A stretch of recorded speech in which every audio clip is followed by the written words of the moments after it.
Hi, welcome to the final part of the tropical rainforest revision video.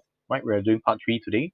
So once again, gentle reminder before we begin. For this year, your content will come from page 72 to 106, and then there is a final part that's from page 112 to 119 on how Singapore's reaction has been towards the reacting to education and protecting our rainforests. So for this final video, we'll be tackling the little bit on how deforestation can impact people and the environment, as well as the final one, how we should actually look at Singapore managing deforestation. So generally, as we have covered before in class, and there are three main impacts in terms of deforestation. How does it impact the people and the environment?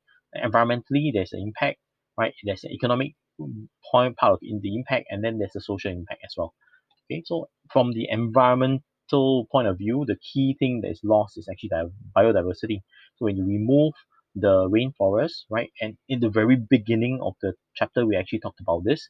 Rainforests do have the largest biodiversity, okay, compared to any other forest type. So once you remove it, and even if you try to allow nature to grow it back, right, you do lose at least 50% of the biodiversity. Okay, a lot of it is lost permanently. Okay, so many plants and animal species will become extinct as a result. And we also talked about this earlier. The key problem with that, in terms of for humans, right? Okay, it's very selfish in this way, but it is a key problem for us. Is the plants of medicinal value that we may not even know exist will have been lost forever. Okay, and for all we know, we have lost many of these plants. Okay, many times rainforests may be allowed to grow back. However, please remember what is lost is lost. So if you have killed the final version or the final plant that could have cured cancer, that's it. Okay. So the second environmental impact that is pertinent to this deforestation is the loss of water catchment areas. So like when you look at how massively we have lost rainforests in Singapore, right? We mentioned that there is 3% that's left. Okay, that 3%, where is it? It's actually in the central catchment area. Now, why is it that the government actually very wisely stopped? Because we realized that if we were to remove all the rainforest totally, okay, you may end up with insufficient catchment.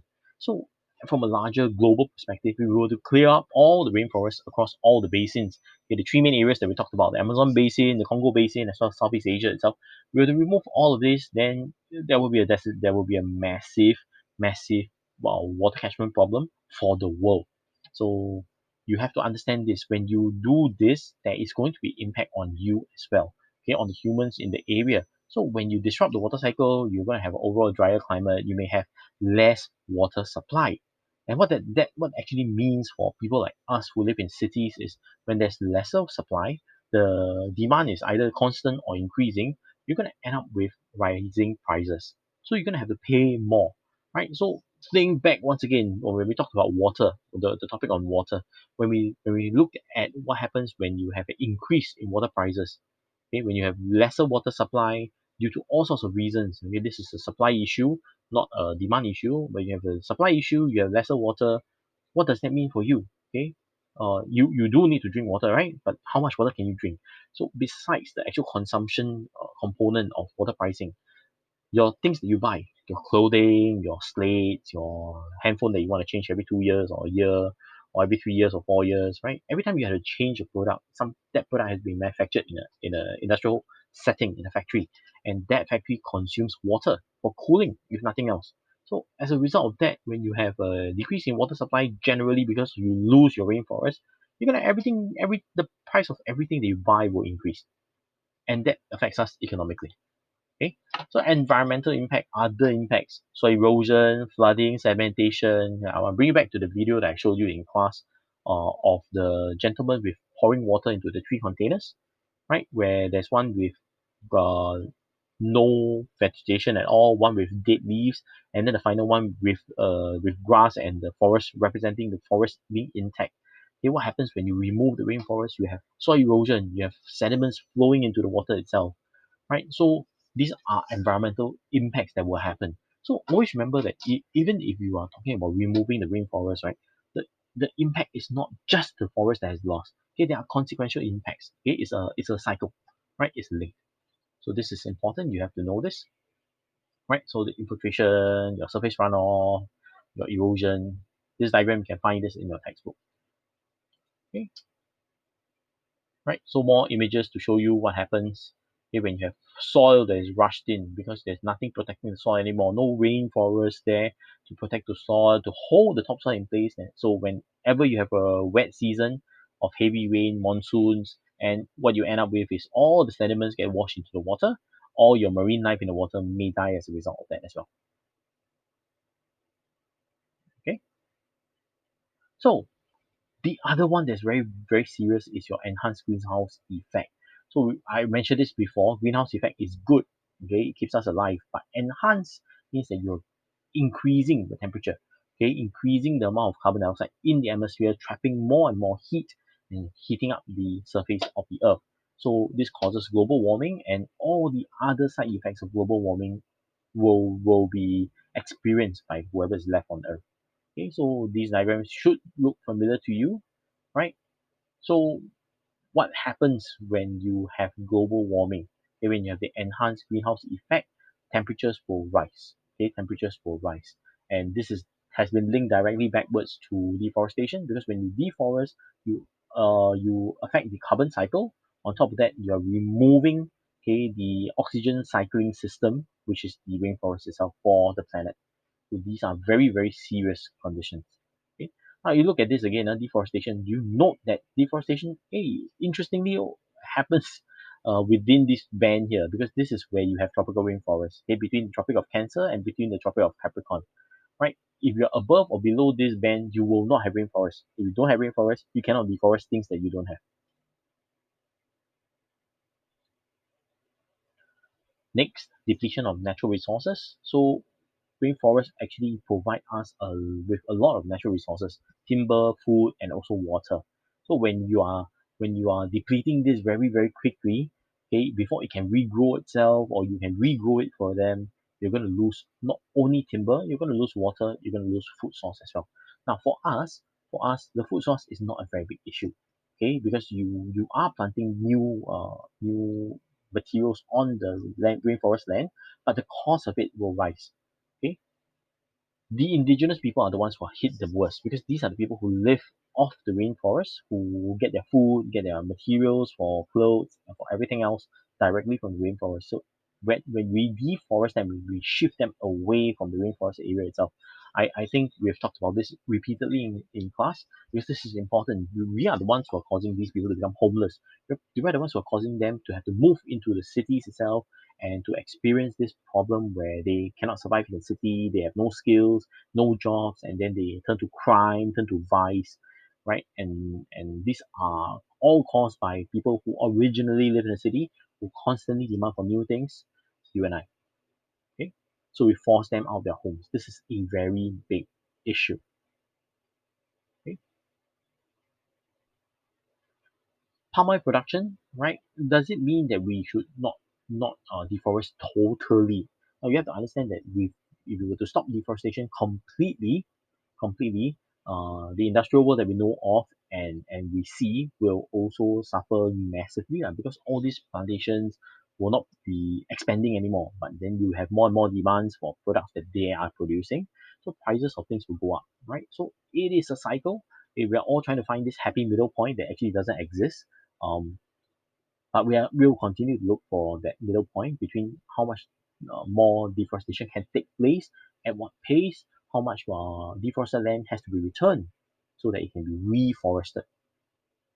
Okay, so managing deforestation. Now you have to understand that in your textbook we are dealing with two different scales, right? We're looking at the global scale, which is the whole world, or which is sectors like the Amazon basin, the Congo basin, and also Southeast Asia. And then we're dealing with a second group that is the local scale. So for this section here, we will only be testing you on the local scale, which is what Singapore does. Okay, what Singapore does to manage deforestation. So through protection, through reforestation, and through public education. These are our three key approaches. Okay. So for protection of forested areas, you must remember the Park and Tree Act in 2005. This is the legal framework that the government came up with to protect nature reserves. Okay, So our main nature reserves, we have smaller ones, but these are our main ones. Bukit Timah Nature Reserve and the Central Catchment Nature Reserve, these are where our virgin rainforests are left. So these are the ones that are primarily protected by the Park and Tree Act. Okay, so what does it do? It limits what you can do within the rainforest if you are visiting the nature reserves. Okay, what you shouldn't remove, what you shouldn't disturb. Okay, other things that we have done, protection of the rainforest area, is we try to mitigate, because we are constantly building new things, right? So we try to mitigate the impact on the natives of the rainforest, not human natives. Nobody lives in the rainforest in Singapore. We do not have indigenous tribes that live in these pockets of land. However, we do have animals, we do have plants, and by building things like the eco-link, we allow the animals and plants to have a fusion or transition point where they can move from these two separate nature reserves, and they use it together, okay, instead of relimiting their range. Reforestation is also done, right? We do, NParks does a lot of these planting and replanting of our nature reserves. It will help secure the loose soil of certain parts of the fringe, which has been continually being augmented due to development. Okay, we don't collect firewood nowadays, right? We don't. But in the past, it has been done, and as a result of all these damage that has been done in the past, NParks has to come in over the years to do some reforestation.